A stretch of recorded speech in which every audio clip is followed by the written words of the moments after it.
Sometimes it's hard to know what to do. I want to be with you boys and your mother always. But life is not like that. Nigeria is hard. Are you boys ready? Yes, Daddy!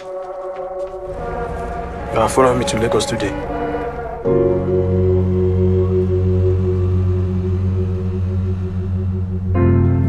7 years before the coming of the Lord, your young men will see visions, your old men shall dream dreams. Repent! I didn't believe you were going to come, but I knew. Follow! Follow! Look at you. I have missed you growing up. It's the longest bridge in the whole of Africa.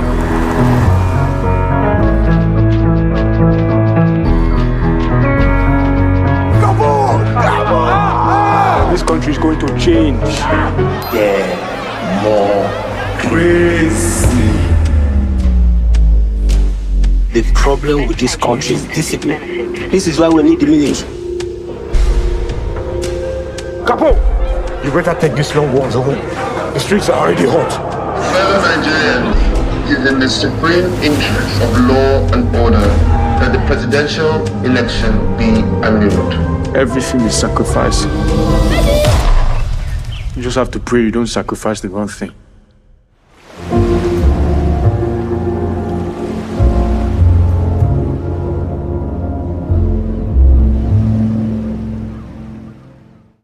Hello, everyone. My name is Heather Hurt with the NRW, where nerds rule the world, and I am here with Akinola Davies Jr., who is the director for the, I want to call it upcoming film because most of us haven't seen it in the United States yet, but it has been doing this. It has been doing its rounds. My Father's Shadow. How are you today, sir?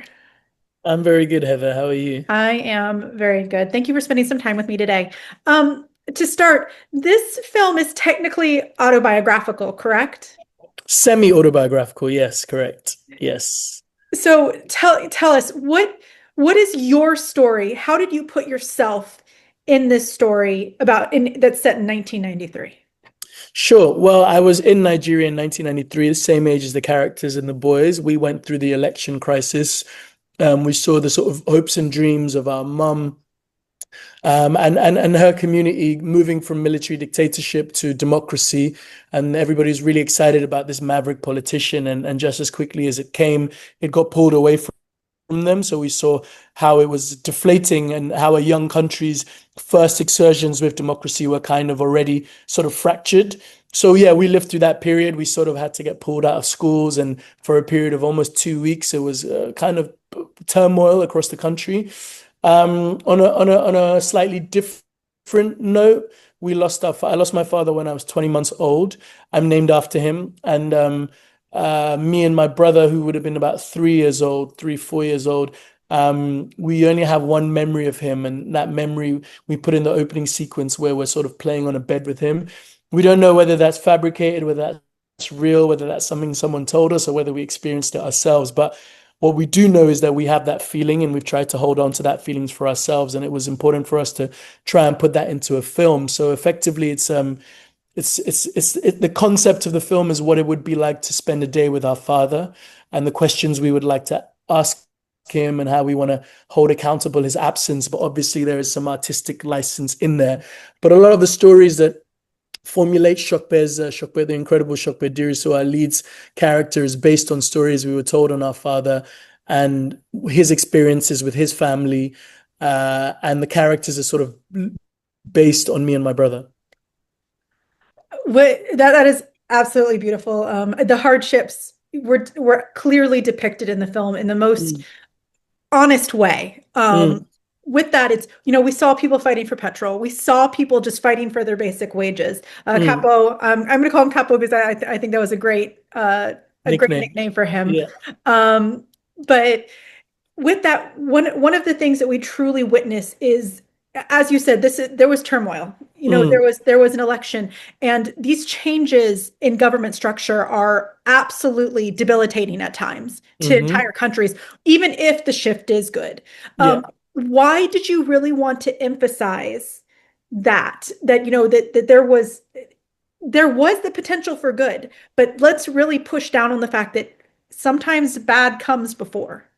Yeah, I mean, I'll give you a quick sort of history lesson, and I don't want to be presumptuous because you might know more about Nigeria, but we got independence in 1960, and within about 5 years we disintegrated into a very brutal genocidal civil war, which meant loads of people fled Nigeria, they fled to the States, they fled to the UK. There was never really any accountability or reconciliation in the country, so people in the southeast of the country have a very complicated relationship with Nigeria still to this day. And then since then, from the 60s to the mid 90s, late 90s, there was 8 coups d'etats, 5 of which were successful, 3 unsuccessful. And the first group who did the coup d'etats were all generals in their late 20s, early 30s, and ultimately ended up being some of our first democratically elected presidents, So a lot of what Nigeria's history is really based on that encapsulation of our existence. So this idea of moving to democracy, which was this thing promised that loads of countries were experiencing in Europe and the global north and stuff, was something that was brutal military dictatorships in terms of censorship, in terms of violence, in terms of human rights atrocities. So even though all that was happening, life was still going on in Nigeria. And I think what was really important to try and understand was just how much people were excited about the potential for this election, and consequently how Nigeria has never really recovered from that period of time, because I think our relationship with democracy is still fraught, and that I even think as a reflection is also what's happening in many other parts of the world. When you say how much I know, I actually know very little. This film was incredibly enlightening. It's why for audiences out there, it's why we need to consume as much of this media as possible. Even if there is some fictionalization to it, we need to learn, we need to grow. Sure. But I did have one of my best friends in elementary school. Her mother was a Nigerian immigrant, and she told me some incredible things. The country's beautiful. I would love to visit one day. It sounds. You have to. You would love it, Heather. You would have the best time of your life. Those nails, all the ladies would be like, your nails are tea. With that, so one of the things that I really enjoyed about this film, even though it's hard to kind of fathom, Aki and Remy, your version of yourself and your brother, they are still children through and through. You see them playing basketball, watching the other kids play sports. This is a moment in time, a single day. But why was it so important to grab what a child, that childish opinion in this film?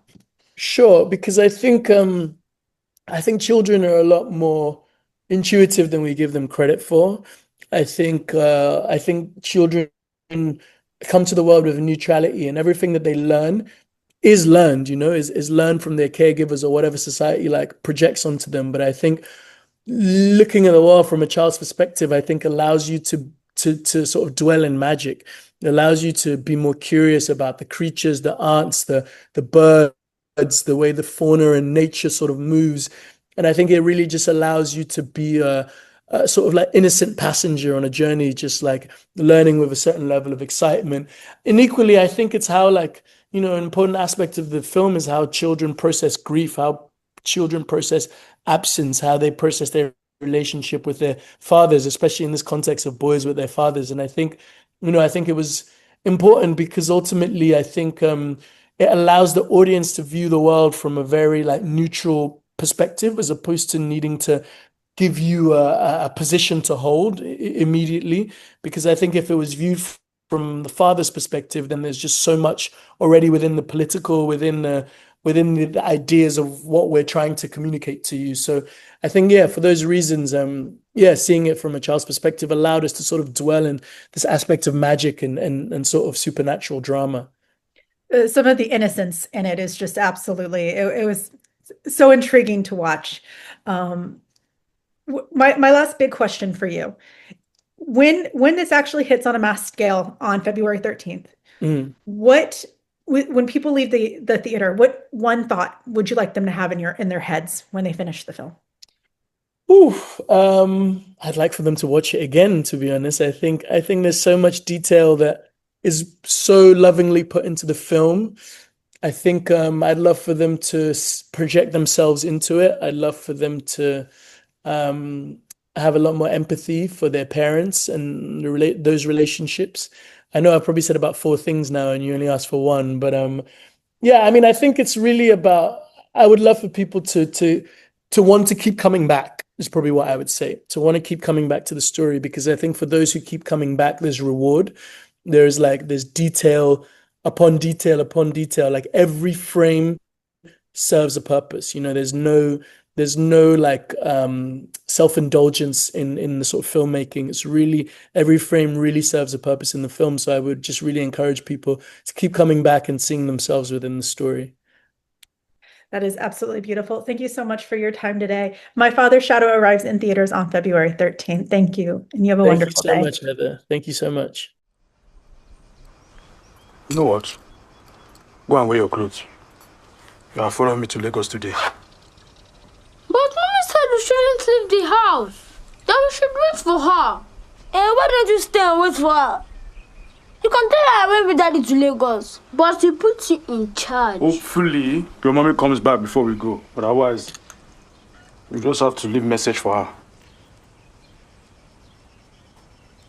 Go now. Sharp, sharp. I don't have time. Let's go.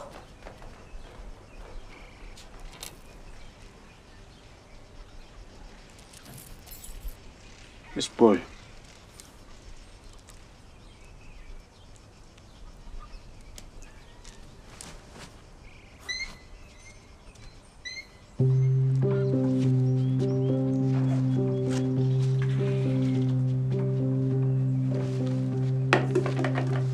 Why are you taking that? All your business.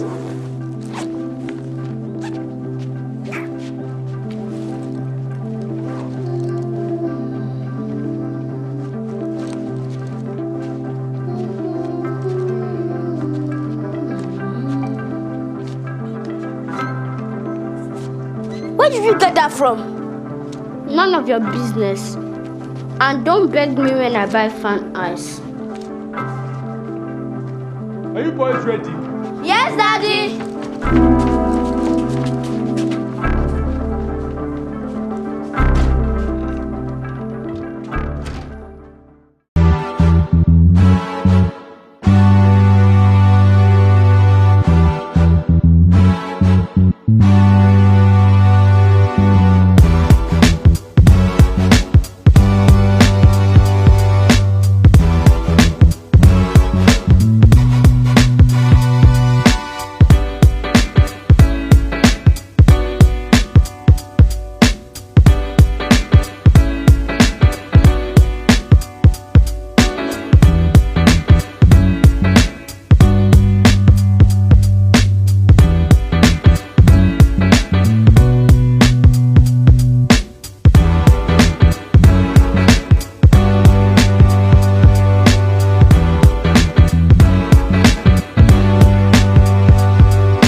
Oh, thanks. I've heard about you too, but I didn't know that nerds rule the world. But that's kind of cool. Nerds rule the world. Pleasure chatting with you. Love to all my nerds who rule the world. Yeah. Nerds rule the world. Yes, we do. Thanks. Nerds rule the world. Thank you. I love the nerds ruling the world, so more power to you. Patrick, what up, man? And yes, they do. Nerds rule the world, kid. Yes, you know sir. Thank you.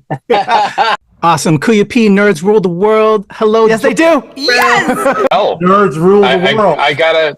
It's in the title of your show, like nerds rule the world. Like I want more Black weirdos on screen, and I don't feel like we ever get to see that very much. Thank you so much. Nerds do rule the world. Yes.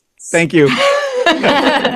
And I love what you do, and I love nerds, and you know, I think we're all nerds at heart. But anyway, thank you, nerds rule. Love it. Hello, Sarah. Hello, Julian. Yes, Rock on. I love it. Thank you so much. It's good to see you. I love Nerds Rule the World.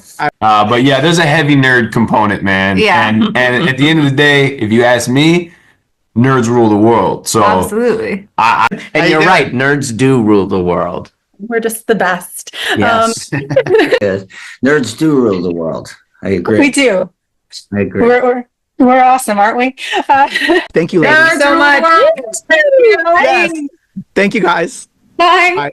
And nerds really do rule the world. Thank you, sir. It's your boy KUP, Nerds Rule the World. Thank you so much, guys. I appreciate you. Do. They rule the world all right. Yes. Take care, Tony. Thank you, guys.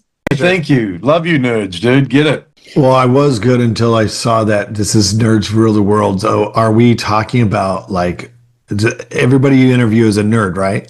Oh, it's a legal requirement. It is. It's a legal requirement. Yeah. Or are you, or the second you popped on screen, I was like, wait, are you supposed to be the queen nerd then? I hope so. My handle is Heather is a nerd, so I am a professional at least. Okay. But then you enter that whole question of like, well, if you're calling yourself a nerd, are you really a nerd? A true nerd, would they call them? I don't know. I'm going to start going cross-eyed. Going to psychoanalyze this a little bit. Yeah. Nerds do be ruling the world. Hey, let's go. Swang Hu in the building. All right, there's a cut.